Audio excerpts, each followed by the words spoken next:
Hi, welcome to Think for Yourself.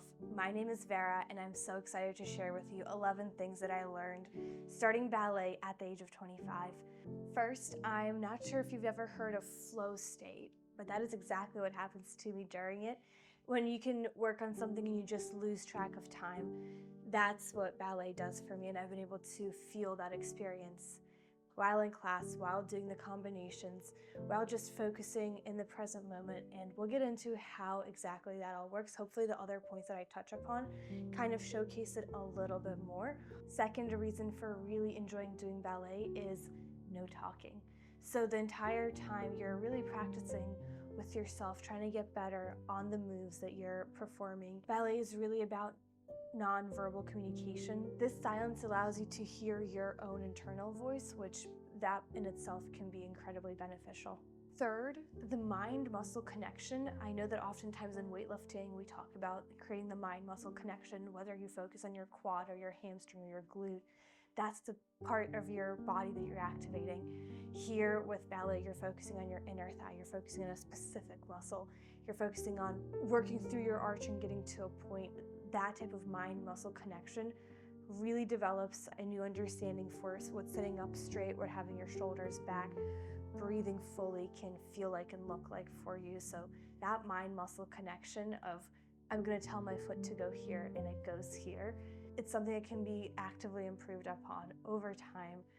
It's something that is just developed from that very first class of learning to point the foot, flex it, point it back again. In the spirit of creating the mind-muscle connection, number 4 is listening to your body.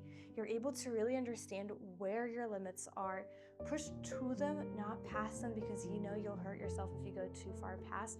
So you're really able to feel what your comfort zone is, and you're able to listen to your body through this entire experience because it's actively talking back to you as you're practicing, as you're working on creating a leaner, longer extension or a prettier touch at the end.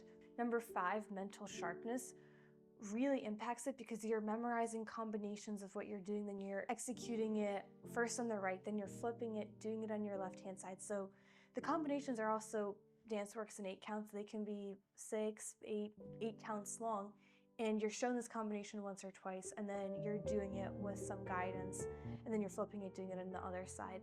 This really sharpens up your mind, and you're able to hold processes that are 7, 8, 15, 20 steps long way quicker without having to, sit there with a pen and paper or rewatch it because you're actively learning. So mental sharpness, memorizing combinations and executing them in the present moment really clarifies your brain, especially because you're doing them on time, sharpens the mind. Going along with number 2 of no talking and hearing your internal voice, this is further enabled by number 6, which is you're dancing to classical music. Classical music in and of itself is something that's really refreshing. I've really enjoyed that part of it. I did not expect to enjoy it as much as I have. Feel the music, move with it, hear the beats. Listening to this for an hour and a half during class really is something that, like, my brain just enjoys that kind of bath experience in it. Number 7 is seeing progress. You're actively seeing progress from one class to the next. You're seeing progress within yourself where you can feel that you're pointing your foot harder or you're engaging your thigh muscles. By seeing where you truly are, which you aren't a pro, like you're just starting out, seeing where you are and then seeing that progress, you're able to put yourself in that learner mindset and really enjoy the process of getting to be okay and all right and maybe even kind of good at something over time, over something that's, and being able to see the progress over a longer term time horizon enables you to take that mindset into other avenues and really persist when other people might see that hurdle and say, hey, that's not for me. You're like, oh wait, let me figure this out. I'm sure there's 5 to 7 steps that I can go through, slowly get better at and make progress at. So the mindset of being able to see progress, kind of accept where you are and just start building from there, that definitely translates. Number 8 is the social aspect. I've met some of the kindest, just sweetest people and the most amazing instructors doing this. Seeing the people that have grown up in this area and danced their entire life, socialization, the connections, relationships with people, being around others that also enjoy doing the same thing as you. That connection aspect of. Now for number 9, 10, and 11, the kind of go hand in hand in hand. So number 9 is posture, number 10 is foot strength, and number 11 is gracefulness. Going to number 9, posture. Ballet's natural focus on alignment improves posture and body awareness and balance. Ballet posture is feeling your neck above your head, making sure your shoulders are down, relaxing your neck, then engaging your abs and pulling up, making sure your rib cage is closed but not at the detriment of your spine. Bending backwards, then you're strong through your legs, you're pulling up through your legs, although your feet are sturdy on the ground, and you can elevate into releve or being on your tippy toes, and you can stand there on one foot or both feet, and you can balance and hold that balance, potentially even moving your arms up and out and back together. That posture actually starts with number 10, the foot strength.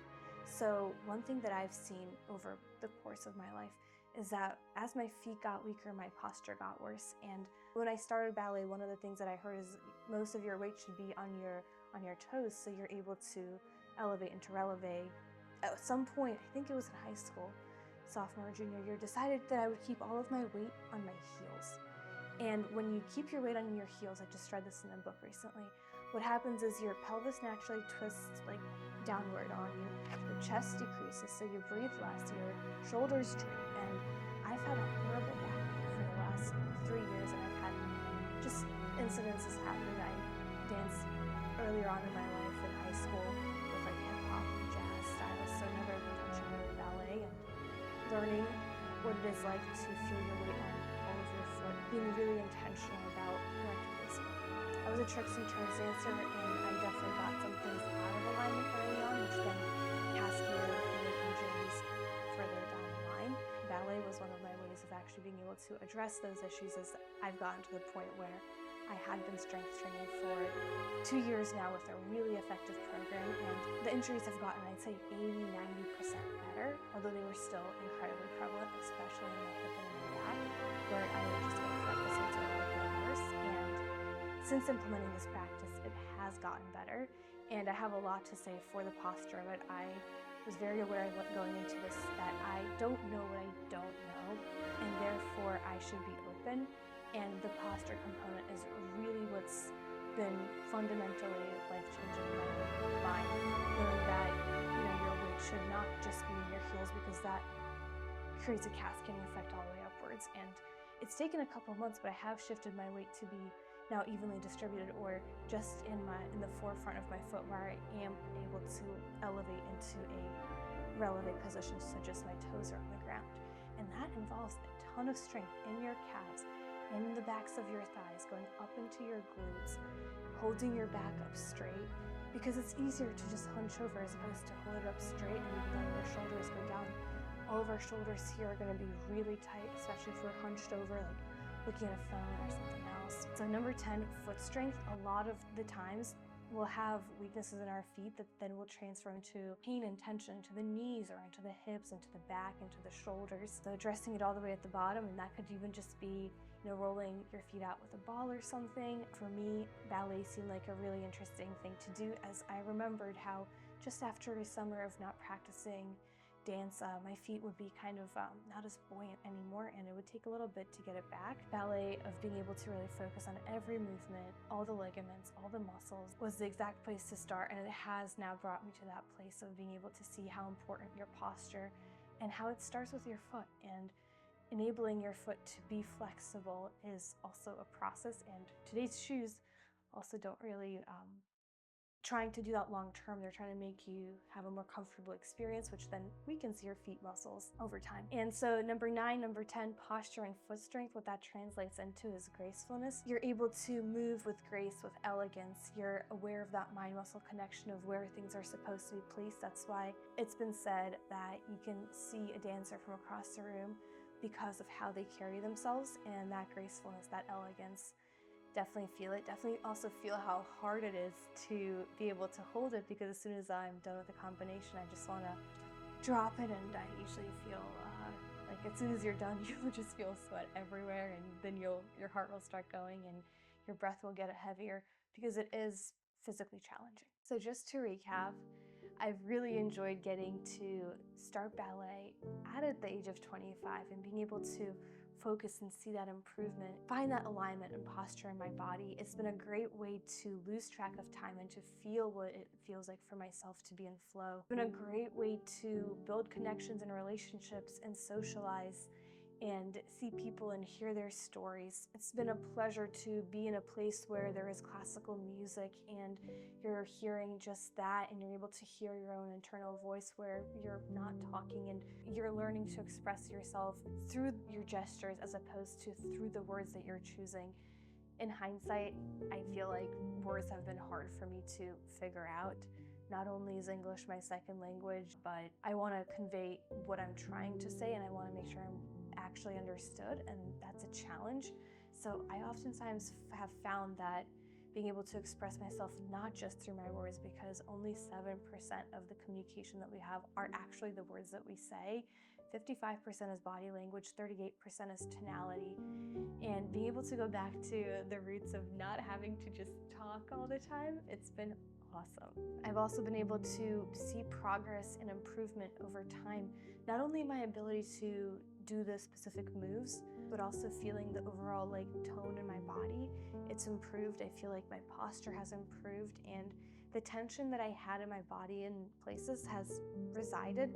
And I know it usually tends to go up and down. Seeing a lot of a combination doing it, and also being able to connect 1 through 4, 1 through 5, over here, they go together. The mental clarity and being able to think fast, retain information, and execute quickly, that's so transferable. And also it's really cool to see your ability to progress from one class to the next, or just being able to see that progression month to month. And then feeling that mind-muscle connection in the moment and having the ability to really learn to listen to your body. And lastly, developing that better posture, stronger feet, and increasing your ability to be graceful and elegant. Developing better foot strength and getting tension out of the feet and the calves, and being able to listen to your body when it is saying that it has tension in it that needs to be addressed, whether that's from class or from the gym or from going on a run or from just sitting too much. Doing ballet, and the point of ballet being to make something that's really hard look effortless and graceful. That naturally transfers over when you could be sitting in a meeting and in a chair, and instead of kind of slouching back and your voice getting all shallow, you are sitting up, your voice is coming from a deeper place, you're breathing deeper, and then you're operating from a more calm place. So kind of it all connects, and however you want to approach the thing is however you want to approach it. Although this is just what's worked for me and why I've enjoyed starting ballet at the age of 25. The reason I make these videos is because I know that it's possible to increase the amount of energy and vitality that you feel in your body on a day-to-day, month-to-month, year-to-year basis, and for that to increase over time. And my hope today is that you find what you search for, not per se by what's told, but what's discovered and what the right thing is for where you are. It's been a pleasure to spend this time with you, and I hope to see you in the next video.